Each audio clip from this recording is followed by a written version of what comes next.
Hey there, guys. What's going on? And welcome to the Barbells and BJJ podcast, yet again with your host, Mr. George Cresswell. And today we're going to be going over something which is very, very important, an important overarching topic, but a lot of different smaller and also important topics within it. And I've titled this episode, Changing Mind on Things, or Changing My Mind on Things. We're going to go through something which I've recently sort of changed my mind on, and then explain also why changing your mind is important, why it's not a bad thing to change your mind on something, when it's good to change your mind, when you probably should change your mind on something, all things like that we're going to be going over today. The reason for this podcast episode and the reason why I made a thread on this particular topic over on Threads as well. If you're not following me over on Threads, you probably should, at coaching_by_GC. Go follow me now, and on Instagram. Recent emerging evidence for the number of hard sets, and we'll go over what that means, over something which we call volume load, as has been highlighted by recent emerging research into muscle hypertrophy and strength outcomes. I'm going to be going over a particular study which came out this year. It's a very, very recent study to come out. And first off, before we go into that, I'm going to explain the difference between volume load and hard sets. So volume load is a construct which has normally been used to plan or rather program plans aimed at achieving muscle hypertrophy. And basically, it's the combination of the number of reps you do, the number of sets you do, and the weight you use. So you have a volume load in kilograms. And that is, as I said, the cumulative number, or the cumulative value of the number of reps, the number of sets, or total reps rather. You can also think of that as total reps times the weight which you use. That's what I've used a lot of the time previously. However, we also have this new sort of a more accepted way of classifying the intensity and programming of plans to improve muscle strength and hypertrophy now, which is this idea of the number of hard sets that you complete in a week, say, in a week time frame. What we mean by a hard set is a set that has either an RPE, standing for rate of perceived exertion, higher than 7 out of 10 or 7 out of 10 or above, or we can use another scale called the repetitions in reserve scale, or RIR, and that will be 3 or less, i.e. when you get to 10 on RPE or you hit 0 on RIR, that is muscular failure. That's the two things that those things have in common. So the number of hard sets is basically what we refer to as the number of sets that you complete within a close proximity of muscular failure. There's a couple of reasons why this is now becoming the more accepted measure of programming and planning muscle hypertrophy and strength programs. And there's reasoning why I've now changed my mind and I'm switching over from volume load to this number of hard sets. And I'm now looking at the number of hard sets that I'm doing instead of focusing on volume load. So as I said, the number of hard sets is the currently best accepted measurement and programming tool. And there is, as I said, this current study, or this new study that's emerged by Enes, de Souza, and Souza-Junior. Those are the three authors on the paper. And I'll put a little thing up here so you guys can go find the paper. Unless you're going to buy it, it's only an abstract. So I'm just basing it off the abstract at this moment in time. As you can see, I'm actually in my nan's caravan right now. I'm recording this in my nan's caravan. Me and my girlfriend have come away for the weekend, so I'm actually recording this in my nan's caravan. So we're just going to go over little bits about the abstract instead. And this potential dose-response relationship between the number of hard sets per week and muscle strength and hypertrophy. That's what they were looking at. Statistical significance was reached for strength. However, we only had strong tendencies for muscle hypertrophy, but they got very, very close to statistical significance. What statistical significance means is, and this is very much so oversimplifying it, it means that there is less than a 5% chance that the observed effects were down to confounding or random chance. So what we do is we have a p-value. When we're talking about scientific studies, we have something called a p-value or an alpha. We put that as 0.05. And what happens is when we run the complex statistical analysis on our numbers to try and determine whether there's differences between treatment groups, we look at the statistical significance number, because if it is less than 0.05, say it's 0.02 or 0.00001, or even less than that, it's basically telling us that we can reject something called the null hypothesis, which is basically the opposite of what our hypothesis was. So basically, it's telling us we can disprove what we didn't think was true, and so it highlights that what we did think was true. If the significance number is higher than 0.05, we don't have strong enough evidence to say that what we didn't think would happen wasn't true, or what we thought would happen was true and was the case. That's the idea with this significance value. Obviously, I'm not a PhD statistician. You know, I'm gloriously oversimplifying it, but when we were doing research in my undergrad, for example, this is what this p-value was explained as. Basically, less than 5% of a chance of it being down to random chance or confounding or anything other than what we are testing is deemed, you know, strong enough evidence to reject that null hypothesis, to essentially give evidence to confirm our hypothesis. That's the idea. And whilst it was reach for strength, so there was significant dose-response relationships observed with the greater and greater and greater numbers of sets, hard sets per week, pardon me, it wasn't quite reached for hypertrophy. However, the significance value is very, very close. It's around 0.06, 0.07, and we would call that a tendency. It's not strong enough for us to make conclusive claims based on these numbers. However, it's highlighting that it's very, very plausible. So that's very, very significant. These findings are very, very significant.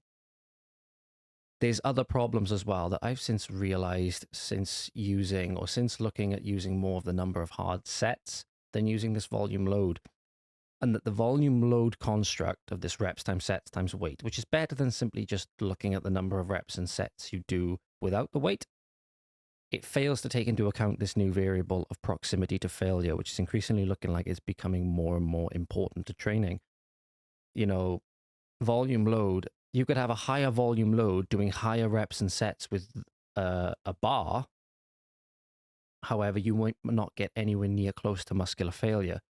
However, you can do 3 reps with a higher weight and have a similar volume load. However, you're getting a greater stimulation of things like your type 2 muscle fibers and stuff like that. So this idea that we want to get close to failure is very, very important, seemingly both for strength and hypertrophy. So training intensity, in terms of this proximity to failure measurement, is very, very important. As I said, using things like the bar and higher reps and sets, you can have a higher overall volume load, but you might not have that intensity component. It's increasingly looking like it's very, very important. So, go a little bit about how we would use something like this. So when you're looking at a periodized program, so obviously you may be thinking now, oh, you instantly want to go add, 5 hard sets or 10 hard sets every single week, to try and achieve maximal hypertrophy. Well, just taking into account, obviously, there's a thing that you can do is called too much. You can have too much volume for your current training status. So what I would do is I would go away and look at your current training routine now, see how many hard sets you're doing per week, and actually take into account hard sets. Your warm-up sets don't really count as your working sets. Your warm-up sets serve a purpose, and that is to prepare you for the work to come. They're very, very important, but they don't factor into your overall volume. They don't factor into the number of hard sets you do because they're not really muscle stimulative sets. If you go into the gym and you only do your warm-up sets, you're probably not going to see optimal growth, optimal strength increases, obviously, unless you're a fucking beginner who's going to grow by lifting a broom. You know what I mean? But you need to go and look at, I lost my train of thought for a minute. You need to go and have a look at the number of current hard sets that you're doing and also see how you feel currently doing that. Are you constantly fatigued? Are you not feeling that fatigue? And then that's going to help you to auto-regulate your training. See, do I need to add, maybe I try adding 2 more sets. They did find that the more sets you add, seemingly the greater the increase in hypertrophy over this 12 weeks. And by the end of the 12 weeks, I think the top volume group were doing something like 52 sets per week. 52 hard sets per week, which is insane. Most people, it's going to be insane. You're not going to get anywhere near that before you start, crippling yourself, literally physically, especially if you're a beginner. You're not going to get anywhere near that. But you can use this principle of increasing the number of hard sets you do over time in a periodized fashion over 8, 12, 16 weeks. Maybe you add 3 sets per week or something like that. And then make sure you have your recovery phases as well. If you notice that it's starting to get into the realm of overreaching, where your ability to recover is being exceeded by the amount of work that you're doing, so you're not recovering optimally, then you're obviously going to need to take something like a deload week to make sure you recover. That's absolutely fine as well. Training is a very, very auto-regulatory process. And then as you get better and better, as you get stronger, as you adapt further and further and further, you can then increase the number of sets that you add on. Like some of these guys were adding 6 sets per week. The top group was adding 6 sets per week. They done a non-changing group. I think they done a 2. If looking at the methods, I think they done a 2, increasing by 2 sets per week, increasing by 4 sets per week, and increasing by 6 sets per week. And obviously, there was that dose response tendency. So yeah, not necessarily saying you need to increase it by 6 sets per week right out of the gate. You maybe just need to have a smaller increase and build up over time. That's the essence of periodization anyway. We want to build up to a point where we're peaking, either for competition or whatever event that we have on that we want to have the greatest optimal outcome in place for. It might be looking good for a wedding. It might be a powerlifting meet. It might be a bodybuilding show, whatever. It might be a really, really important football game, stuff like that. Periodization is designed to get you to the point where you are going to be performing optimally on that session. So that's where you need to look at your training, look at your desired outcomes, when you want to achieve said desired outcome, and then you plan a process for how you're going to get there. Greatly increasing this number of hard sets over time, particularly if you're looking to get stronger and you're looking to get more muscular. Those are the takeaways from this study. And that's why I wanted to highlight that the importance of being able to change your mind on things. People often look at changing your mind as a negative thing. Pardon me. People look at changing your mind as a negative thing, and it's really not. You can change your mind, and it's important to change your mind on things when greater evidence either contradicts your opinion or new evidence comes out that either adds to a different area that we didn't have the additional information on before, and that helps inform our opinions. Evidence informs our opinions. That's a key thing. Our opinions don't inform the evidence. Evidence informs our opinion. A lot of people like to put their opinion above all else. And this is a good sign of, dogmatic zealotry. And it's really, really not good. Anybody who puts their personal opinion and beliefs above scientific evidence, you want to question about whether you want to be listening to them, because there's other motives potentially at play, or they might just not know about the evidence, which is fine. It just means they need to learn more, and everybody stands to learn more. We learn until the day we die. And there's a quote from Brian Cox that I think sums up this point quite nicely. A good scientist will be really happy when they've turned out to be wrong, because they've learned something. If you already think that you know everything, you can't learn anymore. And that's a very, very dangerous point to be in. In order for you to learn, you have to admit that you don't know everything. And that's okay, because nobody knows everything.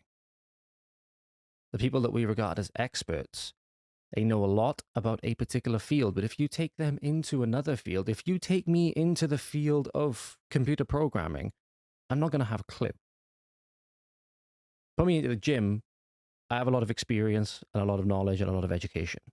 I'm pretty good there. I'll say that. I'm pretty good there. But again, you take me into the realm of, as I said, computer and technologies. Not good at all. All of this, where I've had to learn how to set up this podcast, get these microphones and all of this working, it's been not very easy. I'll say that, because I'm not very good with this sort of stuff. Putting upgrades into my computer myself was a challenge, and I made a lot of mistakes. Well, that's okay. I had to admit that I didn't know in order for me to learn. So I want you to take that into account. Sign of somebody putting their own beliefs over scientific consensus and strong evidence. The sign of someone, as I said, who either does not understand better evidence exists, and as a result, they just need to learn more. That's okay. They might be misinformed. That's okay. I've been guilty of that myself. Or, and this is the really dangerous one, they know about the evidence, but they choose to ignore it. This is likely a sign of, again, zealotry, dogmatic behavior, putting their preconceived belief above the evidence, which is very, very dangerous.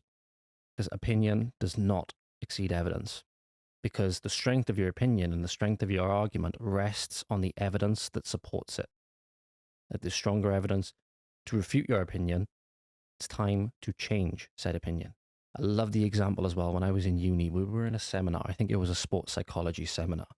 And they literally structured it as they would have some debates from before, where two groups stand on either side of a room and they literally throw arguments back and forth. Not actually throw arguments, but they verbalize arguments back and forth. And if you cannot put a stronger argument across, then you literally have to change sides in the room. And this was a very, very important lesson for me. This experience stuck with me because it was the first time that I'd ever been challenged on anything really that I'd said. And it was very, very simple. The invigilator, the student demonstrator, PhD student leading this seminar, literally said, when I put my point across as a rebuttal to somebody else's point, and it was just some offhand comment, it was to do with like doping in professional sports. And I said that, all professional athletes are doping, just, the classic belief. And she went, oh, what evidence do you have to prove that? What evidence do you have to substantiate that? And I was literally like, what evidence? And literally, it was a little bit like a public humiliation because obviously there was many other people in this room. It was a private seminar, but there was many other people in this room. And it was the first time anybody ever asked me, what evidence do you have for that? And I realized I didn't. I just threw what I believed out there. And people don't have to believe it. And people are okay to challenge people on it.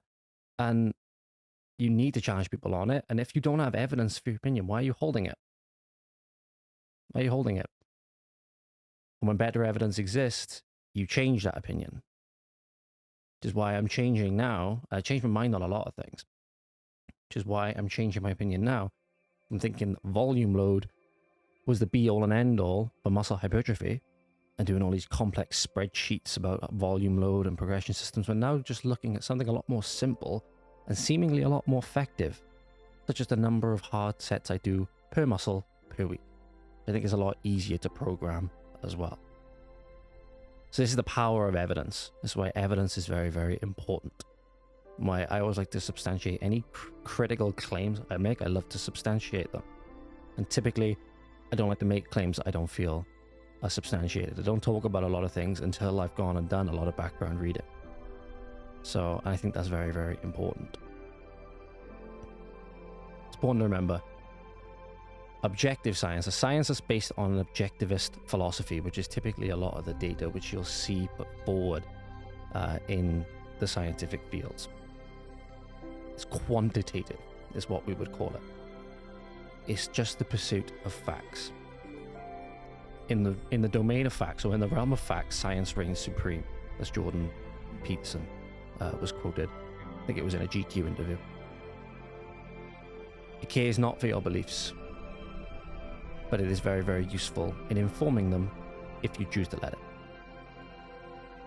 So, that's it for this episode, guys. Please leave your thoughts and everything below, as always, and on my social media channels, etc. Hope you have a great day. Train hard, I'll catch you soon. Out.